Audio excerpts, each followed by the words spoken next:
In this video, I'd like to keep working through our example to show how a neural network can compute complex nonlinear hypotheses. In the last video, we saw how a neural network can be used to compute the functions x1 and x2 and the function x1 or x2 when x1 and x2 are binary, that is, when they take on values in 0, 1. We can also have a network to compute negation, that is, to compute the function not x1. Let me just write down the weights associated with this network. We have only one input feature x1 in this case, and the bias unit plus 1. And if I associate this with the weights plus 10 and minus 20, then my hypothesis is computing this. H of x equals sigmoid of 10 minus 20 times x1. So when x1 is equal to 0, my hypothesis would be computing g of 10 minus 20 times 0, which is just 10. And so that's approximately 1. And when x is equal to 1, this would be g of minus 10, which is therefore approximately equal to 0. And if you look at what these values are, that's essentially the not x1 function. So to include negations, the general idea is to put a large negative weight in front of the variable you want to negate. So if there's minus 20 multiplied by x1, and that's the general idea of how you end up negating x1. And so in an example that I hope you will figure out yourself, if you want to compute a function like this, not x1 and not x2, well, part of that would probably be putting large negative weights in front of x1 and x2, but it should be feasible to get a neural network with just one output unit to compute this as well. Right? And so this logical function not x1 and not x2 is going to be equal to 1 if and only if x1 equals x2 equals 0, right? So this is a logical function that says not x1, that means x1 must be 0, and not x2, that means x2 must be equal to 0 as well. So this logical function is equal to 1 if and only if both x1 and x2 are equal to 0. And hopefully you should be able to figure out how to make a small neural network to compute this logical function as well. Now, taking the three pieces that we have put together, that is the network for computing x1 and x2, and the network for computing not x1 and not x2, and one last network for computing x1 or x2, we should be able to put these three pieces together to compute this x1, x0, x2 function. And just to remind you, if this was x1, x2, this function that we want to compute would have negative examples here and here, and we'd have positive examples there and there. And so clearly this will need a nonlinear decision boundary in order to separate the positive and negative examples. Let's draw the network. I'm going to take my input plus 1, x1, x2, and create my first hidden unit here. I'm going to call this A21 because that's my first hidden unit. And I'm going to copy the weights over from the red network, the x1 and x2 networks. So I have minus 30, 20, 20. Next, let me create a second hidden unit, which I'm going to call A22. That is the second hidden unit of layer 2. And I'm going to copy over the cyan network in the middle.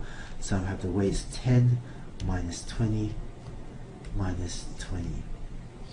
And so let's fill in some of the truth table values. For the red network, we know that was computing the x1 and x2, and so this will be approximately 0, 0, 0, 1, depending on the values of x1 and x2. And for A22, that's the cyan network, well, we know the function not x1 and not x2, that outputs 1, 0, 0, 0 for the four values of x1 and x2. Finally, I'm going to create my output node, my output unit, that is A31. This is what will output h of x. And I'm going to copy over the OR network for that. And I'm going to need a plus 1 bias unit here, so draw that in. And I'm going to copy over the weights from the green network, so that's minus 10, 20, 20. And we know earlier that this computes the OR function. So let's fill in the truth table entries. For the first entry is 0 or 1, which is only 1. Then next 0 or 0, which is 0, 0 or 0, which is 0, 1 or 0, and that falls to 1. And thus, h of x is equal to 1 when either both x1 and x2 are 0, or when x1 and x2 are both 1. And concretely, h of x outputs 1 exactly at these two locations, and it outputs 0 otherwise. And thus, with this neural network, which has an input layer, one hidden layer, and one output layer, we end up with a nonlinear decision boundary that computes this XNOR function. And the more general intuition is that in the input layer, we just had our raw inputs. Then we had our hidden layer, which computed some slightly more complex functions of the inputs that is shown here. So slightly more complex functions. And then by adding yet another layer, we end up with an even more complex nonlinear function.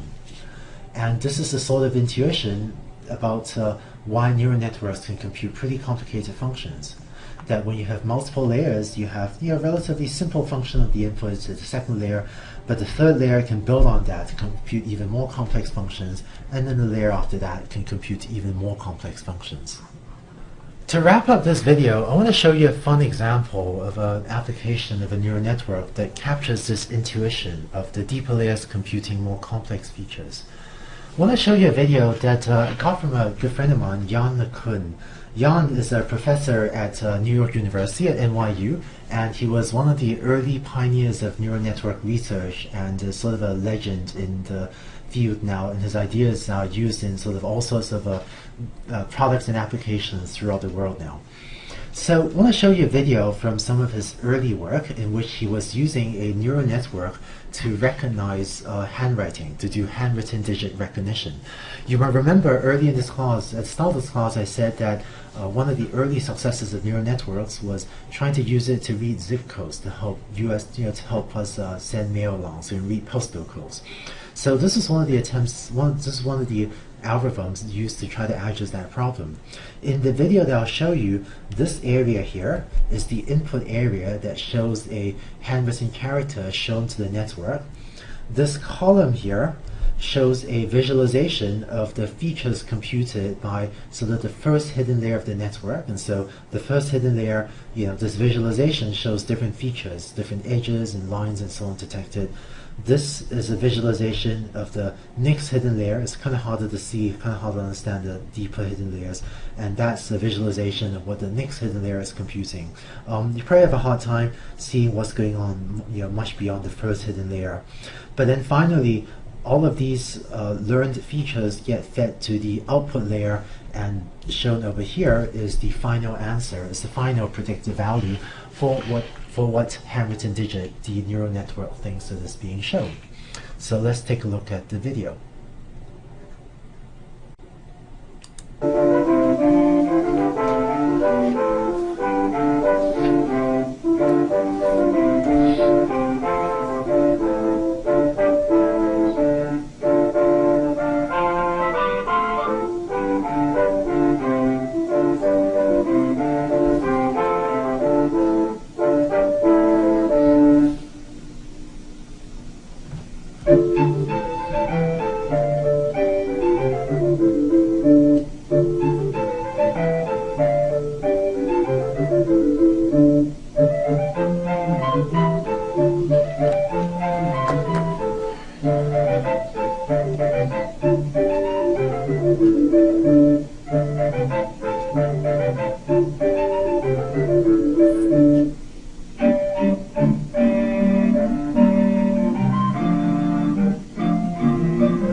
So I hope you enjoyed the video, and that this hopefully gave you some intuition about the sorts of pretty complicated functions neural networks can learn, in which it takes as input this image, just takes as input the raw pixels, and the first inner layer computes some set of features, the next inner layer computes even more complex features and even more complex features, and these features can then be used by essentially the final layer of logistic regression classifiers to make accurate predictions about what are the numbers that the network sees.